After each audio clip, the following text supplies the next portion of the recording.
The Geoss common infrastructure is comprised of tools to access global data and help achieve societal benefits.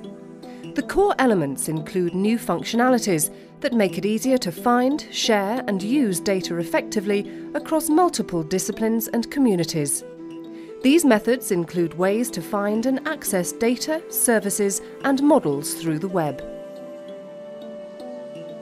In October 2010, the parties to the Convention on Biological Diversity and observers met in Nagoya, Japan for the 10th Conference of the Parties.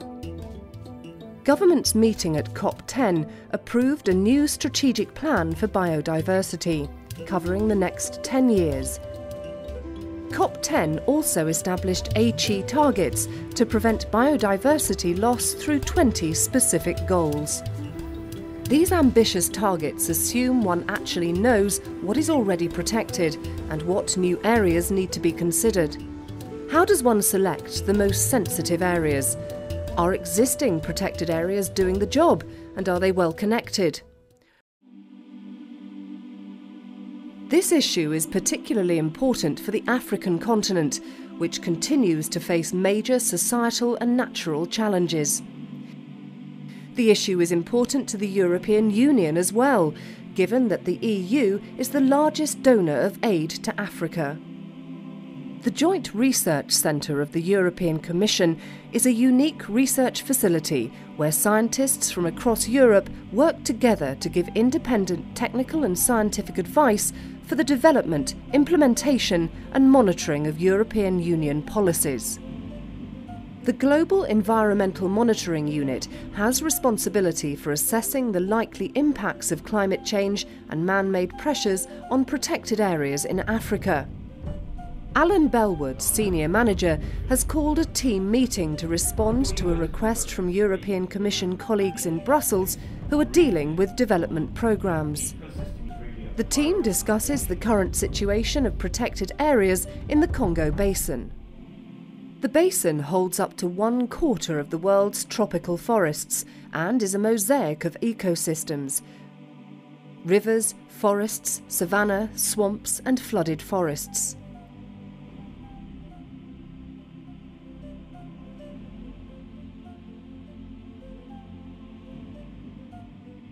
The question addressed here is the identification of ecosystems in the Congo Basin that could be further protected. And boundaries for new protected areas. So it's really a prioritization process. Yeah. How much time do we have? 3 days.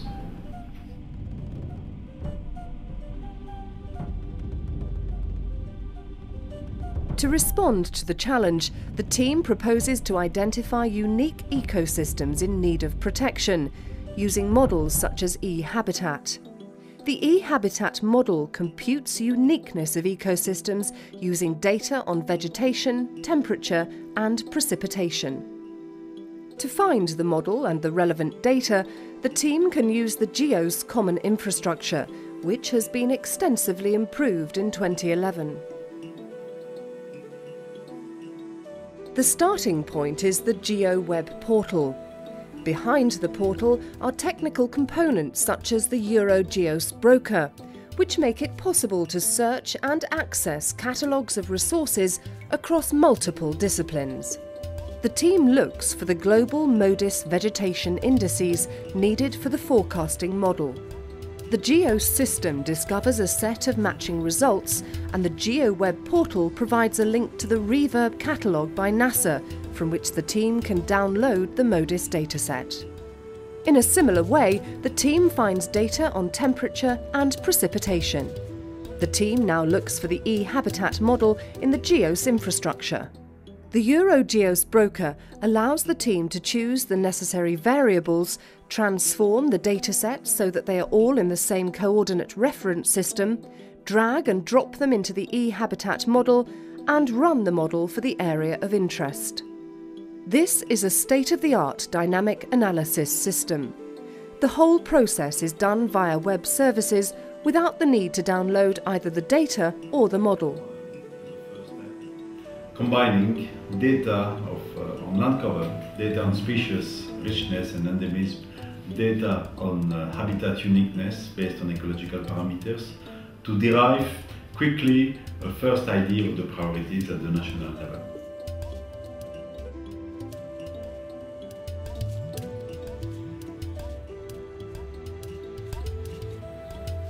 Viteke Willemen explains the findings. This process allows us to spot those ecosystems that are most unique in the country and not yet protected.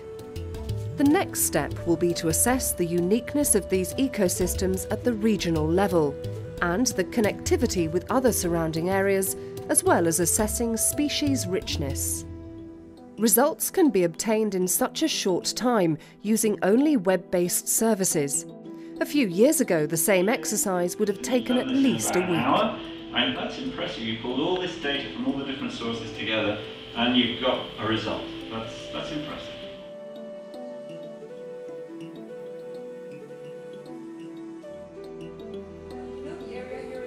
The results of the analyses are discussed further with local experts in the Congo. So look for locations in your country where new protected areas need to be established based on uniqueness. With the whole process done on the web, the results can be easily replicated and examined at any location. After validating the findings, the resulting advice is then passed on to colleagues from the European Commission in Brussels.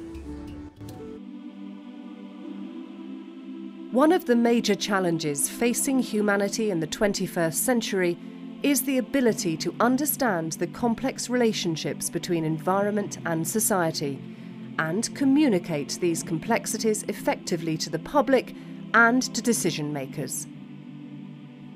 This is a global challenge which requires a global endeavour and global data. The Geoss common infrastructure is a critical asset to meeting this challenge.